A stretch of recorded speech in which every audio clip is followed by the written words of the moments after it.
తెలంగాణలో ఖచ్చితంగా ఒక విషయంలో జాగ్రత్త వహించాలి. అంకెలను చూస్తే కాంగ్రెస్ పార్టీ ఇచ్చిన హామీలు దాదాపు 70,000 కోట్ల రూపాయలు సంవత్సరానికి అదనంగా ఖర్చు అయ్యేది కనిపిస్తోంది. వ్యక్తిగత సంక్షేమం కోసం పెట్టే ఖర్చులు, మంది హితం కోసం, మౌలిక సదుపాయాల కోసం, మిగతా రంగాల కోసం కాకుండా కేవలం తాత్కాలికమైన వ్యక్తిగత సంక్షేమ పథకాలు అదనంగా 70,000 కోట్లు, ఇప్పటికే 50,000 కోట్ల పైచలకు ఖర్చు అవుతుంది. మరి ఇంకో 70,000 కోట్లు, అది కూడా రుణమాఫీ లెక్కేలా. రుణమాఫీ లెక్కేస్తే బహుశా 2,70,000 కోట్ల రూపాయలు వ్యవసాయ రుణాలు ఉన్నాయి. దానిలో 20% పోతుంది అనుకుందాం, నాకు తెలియదు ఎంత పోతుందో. ఒక అందాజుగా అంచనా వేసుకుంటే ఒక 50,000 కోట్లు దానిలో పోవచ్చు. అంటే ఏడాదికి ఒక 10,000 కోట్లు అవుతుంది 5 ఏళ్లలో అమలు చేసినా కూడా, ఈ 70,000 కోట్లు కాకుండా. దళిత బంధు పథకం పెద్దగా ఆలోచించకుండా పెట్టారు. నేను ఆనాడే కేసీఆర్కి పిలుపునిచ్చాను. హుజురాబాద్లో ఎన్నికల్లో విఫలమైన తర్వాత దళితులందరికీ పెంచారు అన్నాడు 10 లక్షల రూపాయలు, ఆ ఎన్నికల్లో నెగ్గుతామని చెప్పిన ఉద్దేశంతో. కానీ ప్రజలు తిరస్కరించారు. కాబట్టి దళితులకి చేద్దాం, కానీ ఇతర రూపాల్లో చేద్దాం. మంచి విద్య గ్యారంటీగా అందే ఏర్పాటు చేద్దాం. ఊరికి ఉత్తుత్తి విద్య కాదు, ఉచిత విద్య అన్న పేరుతో పనికొచ్చే విద్య, నైపుణ్యాన్ని పెంచే విద్య, మంచి ఆరోగ్యం ఇచ్చే ఏర్పాట్లు చేద్దాం. మౌలిక సదుపాయాలను పెంచుదాం దళితులకి, వాళ్ళ గృహ నిర్మాణం చేద్దాం, ఇతర పద్ధతులను పాటిద్దాం, వాళ్ళకి శిక్షణ ఇచ్చే నైపుణ్యాన్ని ఇద్దాం, ఉపాధి కల్పన చేద్దాం. అంతేగాని ఈ డబ్బు ఇలాగా పంజారం చేయడం సరైనది కాదని చెప్పని కాంగ్రెస్ పార్టీ అనాలోచితంగా దాన్ని మళ్ళీ కొనసాగిస్తామని 10 లక్షలు 12 లక్షలు చేస్తామన్నారు. ఆ ఒక్క హామీకే బహుశా 2,30,000 2,40,000 కోట్లు 2,40,000 కోట్లు ఖర్చు పెట్టాల్సి ఉంటుంది 5 ఏళ్లలో. అంటే ఏడాదికి ఒక 40,000-50,000 కోట్లు అదవుతుంది. ఈ మొత్తం కలిపితే 1,20,000 నుంచి 1,30,000 కోట్ల రూపాయలు అదనంగా ఖర్చు పెట్టడానికి కాంగ్రెస్ పార్టీ హామీ ఇచ్చి అధికారంలోకి వస్తుంది. ఇది ఈ తెలంగాణ రాష్ట్రానికి, ప్రభుత్వానికి ఉరితాడవుతుంది. నేను ముందే హెచ్చరిస్తున్నాను. జరిగింది జరిగిపోయింది. వీటిలో ఆచరణ సాధ్యమైనవి, పనికొచ్చేవి సరిగ్గా అమలు చేయండి. అసాధ్యమైనవి ప్రజల ముందు నిజాయితీగా చెప్పి పక్కన పెట్టండి. ఎందుకంటే 2022-23 లెక్కలు మనకు ప్రమాణం. 23-24లో అందాజుగా లెక్కలు వేశారో ఏమవుతాయో మనకు తెలియదు. 22-23లో సవరించిన లెక్కల ప్రకారం 1,72,000 కోట్ల రూపాయలు రెవెన్యూ వ్యయం, అంటే రోజువారీ ఖర్చులు. అంటే దాదాపుగా వచ్చిన ఆదాయము పెట్టే ఖర్చు సరిపోతుంది రెవెన్యూ. దానిపైన అదనంగా 1,20,000 1,30,000 కోట్ల రూపాయలు మీరు ఖర్చు పెట్టాలనుకుంటే తల్లకిందులుగా తపస్సు చేసిన ఆదాయం లేదు.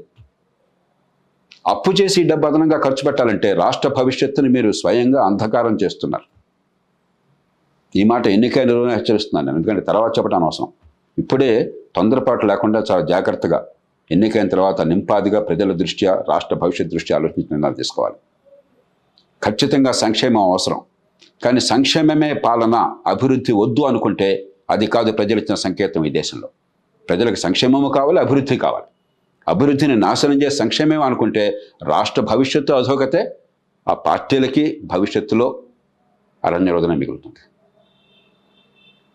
ఇక చివరిది, ఈ మధ్యకాలంలో ఒక ఫ్యాషన్ అయిపోయింది. 3% ఉద్యోగుల్ని, మొత్తం పనిచేసే వాళ్ళ 3%మే ప్రభుత్వ ఉద్యోగులు, వాళ్ళని సంతృప్తిపరిచి ప్రజలకు సంక్షేమంలాగా నటించి దేశాన్ని అరిష్టం పాలు చేస్తున్నారు. రాష్ట్రం తర్వాత రాష్ట్రం. కర్ణాటకలో కూడా కాంగ్రెస్ పార్టీ హామీ ఇచ్చింది. అదృష్టవశాత్తు కొంచెం విజ్ఞత ఇప్పటిదాకా ప్రదర్శించారు, అమలు చేయాల. తెలంగాణలో హామీ ఇచ్చారు. ఓడిపోయిన 3 ఉత్తరాది రాష్ట్రాల్లో హామీ ఇచ్చారు, కానీ ప్రజలు దానికి ఓటు వేయాల. కాబట్టి ఓపీఎస్ వల్ల గెలుస్తామన్న పిచ్చి ఆలోచన పక్కన పెట్టండి. ప్రజల సంక్షేమాన్ని నిజంగా కోరుకుంటే 97% కష్టంలో ఉన్నవాళ్ళు, నష్టపోతున్న వాళ్ళు, దగాపడుతున్న వాళ్ళు, పేదరికంలో కూలిపోతున్న వాళ్ళు ఈ 97%లో ఉన్నారు, కానీ ఈ 3%లో లేరు. ఉద్యోగులకు పెన్షన్ రావాలి, వస్తుంది, కానీ పాత పద్ధతి కాదు. ప్రతి నెలా కూడా ప్రభుత్వము, ఉద్యోగులు కొంత డబ్బు పెట్టి దాని నుంచి పెన్షన్ రావాలి. దానిలో ఏమన్నా కొరతలు ఉంటే దానికి మార్పులు చేర్పులు చేసుకుందాం. కనీస భరోసా ఉండేట్టుగా ఏర్పాటు చేయడం, ఎవరన్నా మరణిస్తే వాళ్ళకి ఇన్సూరెన్స్ లాంటిది ఏర్పాటు చేయడం అది పెద్ద కష్టం కాదు. అంతేకాని ఎన్నికల్లో భయంతో, ఎట్ల కొట్ల గెలవాలన్నటువంటి కోరికతో రాష్ట్ర భవిష్యత్తుని, దేశ భవిష్యత్తుని పూర్తిగా నాశనం చేసే విధానాలకి తిలోదకాలు ఇవ్వాలి.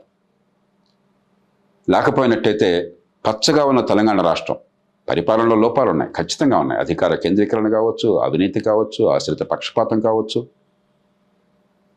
అహంకారం కావచ్చు. కానీ పచ్చగా ఉన్న రాష్ట్రాన్ని ఆర్థికంగా మనం మన వేళతో మన కళ్ళు పొడుచుకున్నట్టయితే పార్టీలు ఏ వచ్చినా పార్టీలు వాళ్ళు వస్తారు పోతాయి. కానీ ప్రజల భవిష్యత్తు, మన యువత భవిష్యత్తు, వాళ్ళ ఉపాధి కల్పన, పేదరికం నుంచి బయటపడడం ముఖ్యం. పేదలకి సాయం చేయటం ఎంత అవసరమో అంతకంటే ఎక్కువ అవసరం పేదరికాన్ని తొలగించేందుకు, ఆదాయాన్ని పెంచేందుకు, ఆర్థికాభివృద్ధిని సాధించడం అవసరం. అదొక్కటే దీర్ఘకాలంలో ఒక దేశ ప్రగతికి, ఒక రాష్ట్ర ప్రగతికి, ప్రజల భవిష్యత్తుకి మార్గం. దాన్ని గుర్తుంచుకుంటాను ఆశిస్తూ, ఎన్నికైన ప్రతినిధుల్ని, ప్రభుత్వాన్ని ఏర్పాటు చేయబోతున్న కాంగ్రెస్ పార్టీని, అలాగే ఇతర రాష్ట్రాల్లో ఎన్నికైన ప్రతినిధుల్ని, ప్రభుత్వాన్ని ఏర్పాటు చేయబోతున్న బీజేపీ పార్టీని మనసారా అభినందిస్తూ, పార్టీ